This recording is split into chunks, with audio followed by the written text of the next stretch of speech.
4th of June, Kemerovo, Krasnoyarsk. After a hot, humid night, cold showers brought us all back to life for a large breakfast, as we would probably forego lunch again today. Whilst riding the lift to the 3rd floor to collect our luggage, a graunching noise, followed by a loud bang, brought the shaky lift to a sudden juddering halt as the lights failed. With the team of 6 crammed into a small, claustrophobic lift, the temperature rose quickly before our shouts of anguish were heard and a heated, animated conversation followed in shouted Russian between Yuri and the floor lady.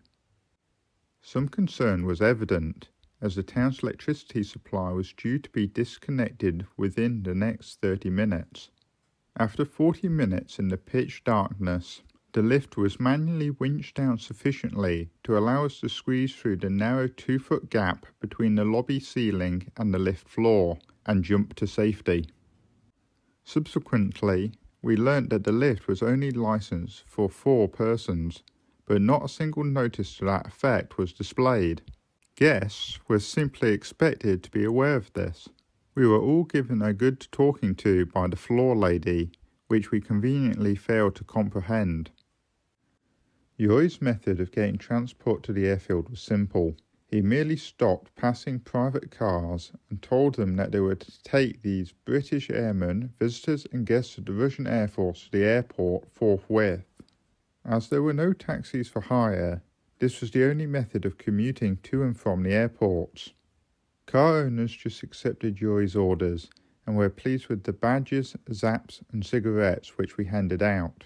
At Kemerovo, we rode to the field in style, in a makeshift camper van, complete with table and chairs, and a suspicious-looking fresh blood stain on the threadbare carpet. Sid and Tony manned the Chipmunks, and had to contend with very poor weather for the first 80 miles over the hills, after which an improvement allowed a clear run for the remainder of the journey to Krasnoyarsk, which took 2 hours 25 minutes for the relatively short 227-mile hop. Krasnoyarsk was very cold, mirroring the reception which we received from the hordes of state security men. Most seemed to be masquerading as Inspector Clouseau, the Peter Sellers character from the Pink Panther film series, dressed in battered trilbies and belted Macintoshes. A sinister Mercedes with smoky windows had a constant stream of spooks to and fro being given instructions.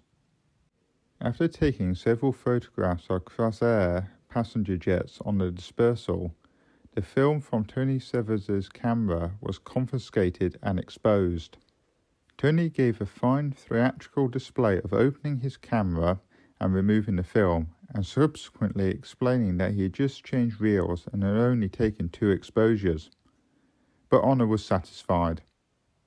After 5 hours of administration and without fueling the Chipmunks, we finally went to our hotel, expecting to fly 17 miles back along track to Archinsk for fuel next day. A frustrating day of 12 hours duration and only 2 hours 25 minutes flown, with the prospect of 140 non-productive miles before overflying Krasnoyarsk on our way to Bryansk. Yuri was amazed that our route had not been amended by Moscow control and could only comment, "Russia, crazy country." The hotel was of a surprisingly good standard, and after a quick snack, we retired for the night, completely shattered.